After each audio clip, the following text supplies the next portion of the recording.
So let's bring the entrepreneurs up. And we have really awesome people. I want to give you a sense on what we're going to be doing right now. Before anything, I love the energy in this room. Last night, my heart went out to Venus Williams, and it still has not come back.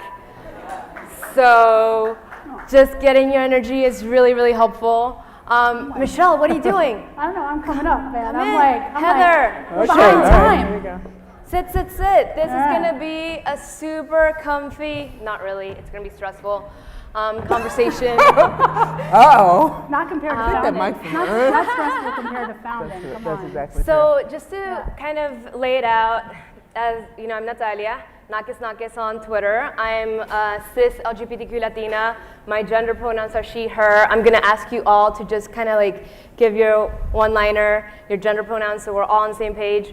And why is this panel called a Pitch Makeover, a podcast on startups, pitching, investing, and more voices? And more voices is defined as women, non-binary people, and men of color. So just to give you a sense, as the founder of Pipeline Angels, I have actually had the opportunity to check out a lot of entrepreneurs who pitch and a lot of aspiring entrepreneurs who are like hesitating. They're like, I'm not ready yet. I'm not ready yet to like step up to the plate to pitch. So how many of you, raise your hands, are you entrepreneurs right now or aspiring? Are you looking for funding? Okay, good. So the concept of the podcast, and you can subscribe to it on Google Play, iTunes, etc., is that it's a 1-minute pitch that each entrepreneur does. It's a 20-minute episode, and then I have a conversation with the entrepreneurs, and then I literally give them a pitch makeover. So I tell them what they should keep, what they should delete, and what they should add to their pitch. And the cool thing is that they actually then get a do-over, and I feel like we've all been in a situation where we've judged a lot of pitches. We've been in both sides, and we always, you know, like at these pitch events and pitch competitions, you hear the feedback, but you don't actually realize what happens after. And so here's the a tiny surprising part of it. So one of the segments is called First Pitch, because it's a really great opportunity to get all of you to realize that first pitch, whether it was to a team, whether it was to an investor, whether it was like to that new hire, whether it was to a co-founder, and find out how that first pitch went for a lot of awesome entrepreneurs. No pressure, I'm already saying you're awesome. And really hear how that first time was. So without further ado, I'd love to start off with Michelle, and just like, who are you? And if you can just talk to us about like that first pitch, and just give the audience like a sense on who that first pitch, you know, was it an investor, was it a co-founder, first hire, or customer? Yeah, so hi everybody, my name is Michelle Feaster. I'm the co-founder and CEO of an enterprise software company called UserMind. I've raised $22 million in the life of the company, so I'm at my Series B, and I'm about to start raising, and I'm about to go raise another $20 million, so wish me luck.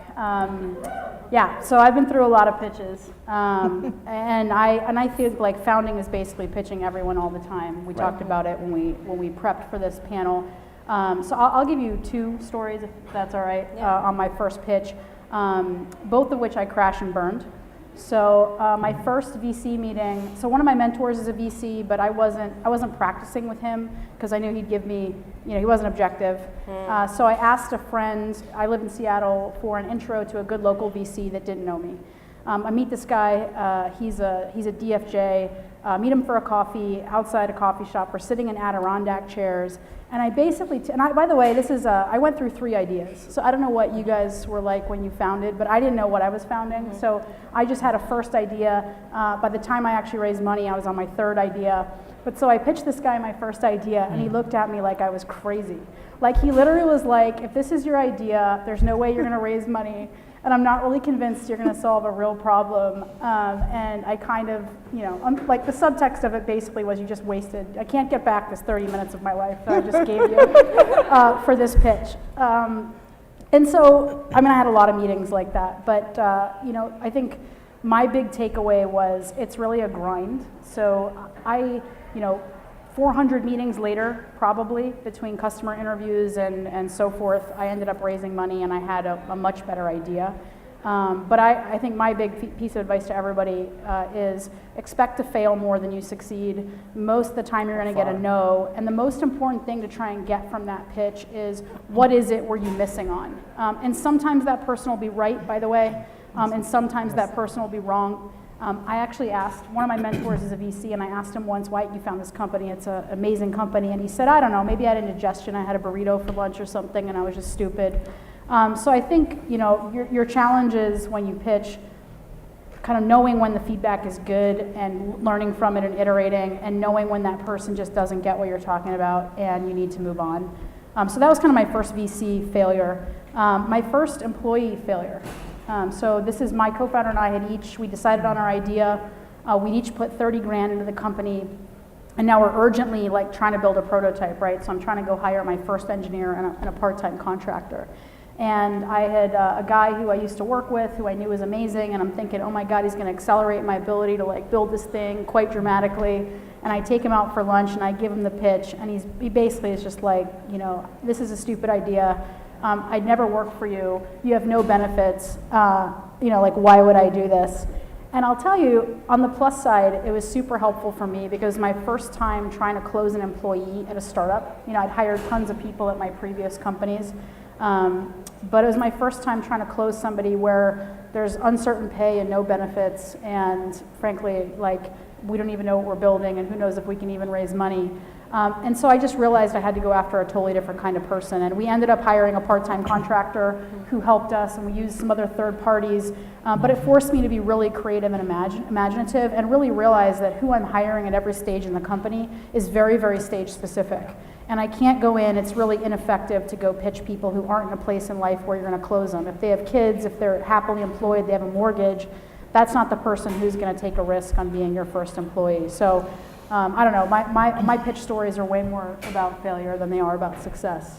Well, and two other key takeaways before heading to Heather. Heather, you're next.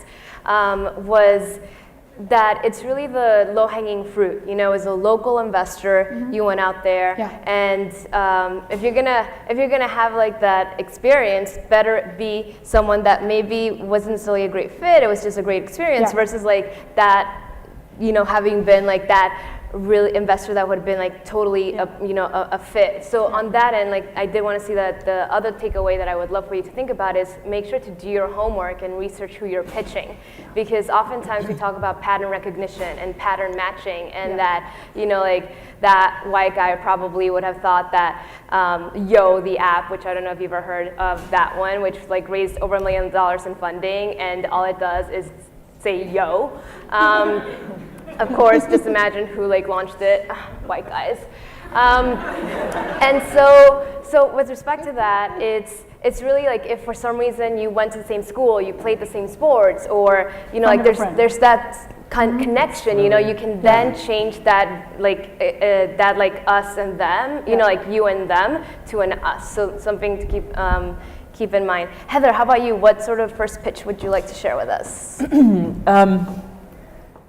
When I think the point about doing your research and being stage appropriate is true with the investors as well as with your team, et cetera. But so I was thinking about when I first raised money, it was really on a concept. So I founded a company in 2012 called PathBright, which is a digital portfolio platform. Can assemble, curate portfolios about yourself and showcase them to folks if you like, or just use it for your own reflection and recording purposes. So anyhow, the first people that I was kind of pitching my idea to were angel investors who were really working on the strength of knowing me and having seen me create other kinds of organizations and companies in the past, and just well, if we give her some money, she'll figure it out. And so that is, I think, what happens at that stage of funding.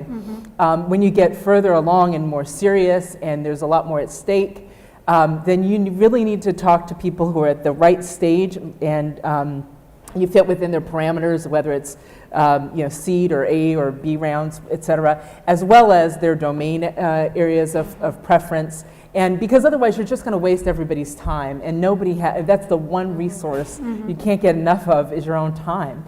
So you've really got to be judicious on everybody's behalf. And I was thinking about Caitlin's presentation earlier today about product development and how you just got to get it out and iterate. The same is true with pitching. Every single time you pitch somebody, you hear the holes in your business model, and you hear the risks, and you hear all these sorts of things because you have to respond to them all the time. And so progressively, your pitch gets better every single time. If you watch a political candidate, the beginning of Barack Obama campaigning to the very end, they were almost two different people because everybody gets better as they get more rehearsed. And so that just happens with all of this work. So it's just kind of, that's part of the process, and that's how you go from one concept to a whole third concept by the time you get funded. The other thing that I will talk about in terms of being different, I think that that's a real thing to talk about. One time I was on a panel of a gay organization called Start Out, and I was the only female on the panel, and we were talking about fundraising and when you out yourself in a pitch environment. And so there were younger white guys who had raised as much as or more than I had raised. I'd raised $12 million total for my company, and Mic drop. well, she raised more, so but raised $12 million for my company, and but to a person, these other guys were saying, that they didn't out themselves to these VCs when they were pitching them. And I feel like, first of all, when I walk in the door, especially in Sand Hill Road, I look so different from everybody there. I could be a Martian. I'm already out as being black. I'm already out as being tall and butch and masculine or whatever. And so, you may as well just put it out on the table. There's difference. And so do we have enough commonality that we can have a conversation about the potential business, the size of the market and the opportunity? That usually is not enough to get funded, because at the end of the day, people are more comfortable with things, with the pattern recognition, with working with people that they have known and they're familiar with. And it really is a lot to overcome. That said, it's not impossible.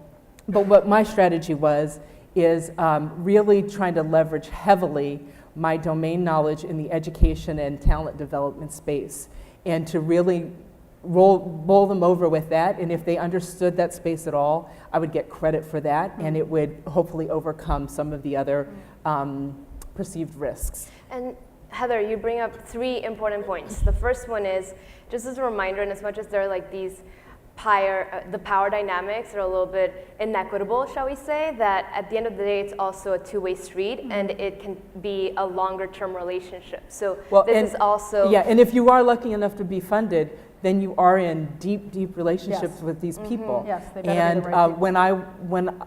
At the end of the day, I was almost forced to exit my company and sell the company because one of my strategic investors really wanted our company.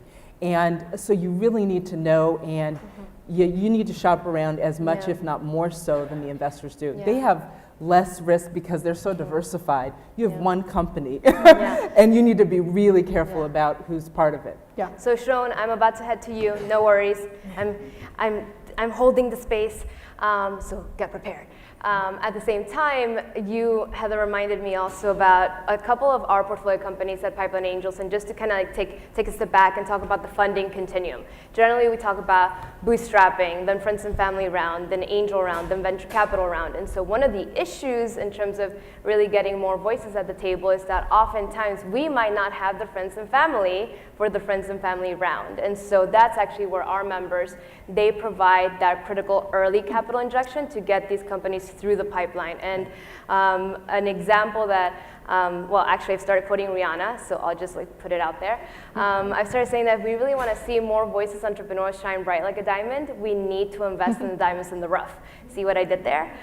It's very quotable, live tweeted at Nakis.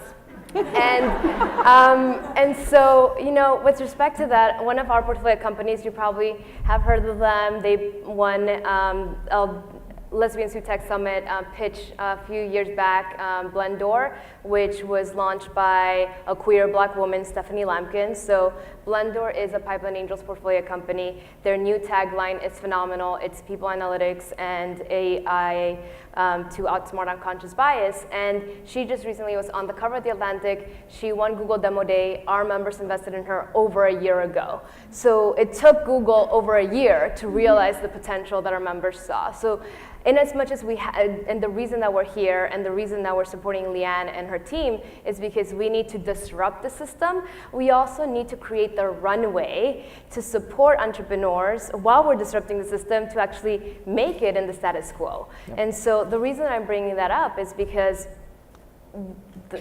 I want to make sure that we're all on the same page regarding that it's important to create these systems, and it's just as important sometimes for entrepreneurs when there's so few resources out there to try to share with each other how to play the game. And if you Google Heather and bio, what actually will pop up is her Pathright resume. And the reason I'm bringing this up is because pitching can also come in different forms. And so by your leveraging your own platform to showcase yourself, you're actually selling your product. So just keep that in mind in terms of how, if you do have that startup, what can you be doing to actually leverage it with your own interactions? And the ways that we can support each other, even if you can't invest and be an active angel investor, sometimes you have relationships where other people in your network may do so. My first angel money came from members, this guy Josh Mailman, who was a founder of an organization called Social Venture Network,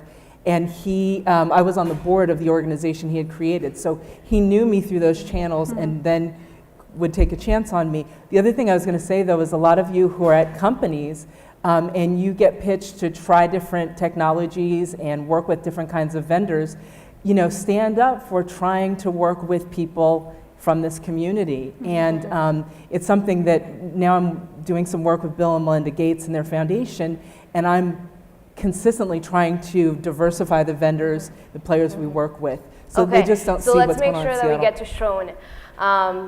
Shone, it's your turn. Tell us about your first pitch. Well, I own a business called Air Labs. I teach youth how to code, so intro to web development, graphic design, 3D modeling, music production.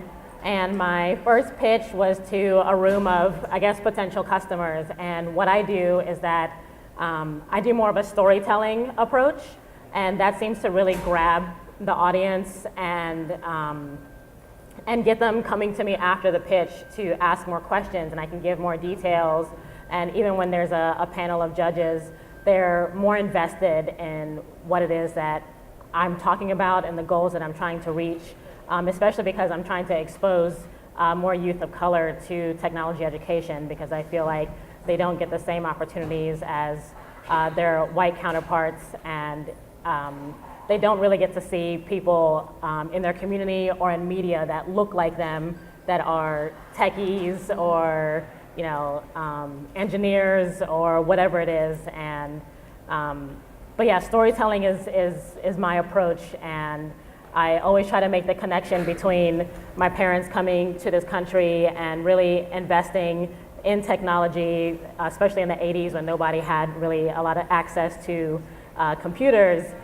We've always had computers in our homes, and that's part of my story, linking that to my love of technology and education and teaching kids, because I really feel like the opportunities are going to come for better problem solving if we have different perspectives coming from different people from different parts of the country and the world. I love that, Shone. And in terms of storytelling, that's such a great key takeaway and lesson learned, which is if you personalize it, right? Like if you leave someone with something that they can grab a hold of and keep in mind, then they'll remember. And then you reminded me, one of our the entrepreneurs that we interviewed for our first season of Pitch Makeover, she talked about how the way that she does her pitch is that she does enough but doesn't give enough so that people are curious, and she actually narrates it in a way that she actually knows what questions are going to be triggered by her pitch, because then she's like, well, let me tell you, you have this question, I have appendix B right here for you. So I think that the other part that it really gravitated, and you just did storytelling right there, Shone. You told us about your parents, and it was very visual. I could imagine your home with all the computers, etc. It kind of goes back, and maybe this is I know that maybe there's time for one or two questions and then that's it. was Heather's point, which is one of my favorite definitions of angel investing, is that it's smart money. It's not just financial capital, although yes, send those wire transfers, write those checks. It's also the human capital in terms of the skill sets and the expertise and the knowledge that an angel or an investor can bring to the table, and the social capital, which you brought up even in terms of like that first time that you were in that room with the angel investors, because you had built social capital, you had built political capital with them. That's why you were in the room. I will be provocative because that's my brand. So I will say that one of the issues oftentimes that we hear when it's like about knowing people, and you mentioned that, Michelle, it's like knowing who do you know, is that's where the inequities once again happen, right? Because I was at a tech inclusion panel, and there was a panel, and it was all black VCs and they were talking about what's happening in Silicon Harlem. And one of the attendees, a black woman entrepreneur, asked a question, and she asked, well, how do I get to you? And so many of them were like, well, like a warm intro. Yep. And Yeah. she Warm was intro. like, and she was like, like hashtag, what is it called, like reality check. She was like, well, how does it make you different from like the white guys out there? And so I was glad, these are tough conversations we need to be having, right? And so one of the things that, Pipeline Angels, just so you know, if you're going to approach me, is like, yo, this is the firewall I'm about to talk about, is that the way that our entrepreneurs actually ever, come in front of our members is through a pitch summit. So even if someone knows me and they're like, well, can you share this with our members? I make sure that everyone goes through like the pitch summit application, because then that levels the playing field. And thinking about what is it, if you're here from an accelerator or an incubator, what is it that you can do in terms of your format to really try to be as inclusive as possible. I'm trying to see who can tell me, are we good to go, or is there time for a question? I'm being told that there's time for you to DM us questions on Twitter. So remember, hashtag LWT Summit. My DMs are open. Send us a question. I'm already offering you up to the wolves. So if you do have a question, reach out to us. We're here because we want more voices at the table. And of course, I'm going to say once again, please subscribe to Pitch Makeover. Check it out. And I do want to give one quick shout out. Check out this awesome shirt. It says, "The future is queer," and it's from Morgan Rommel's startup called Thirst. And you can, get your own. And Morgan's pronouns are they, them, and say hi to them and tell them that I sent them business, please. Okay? Bye, everyone. Thank you.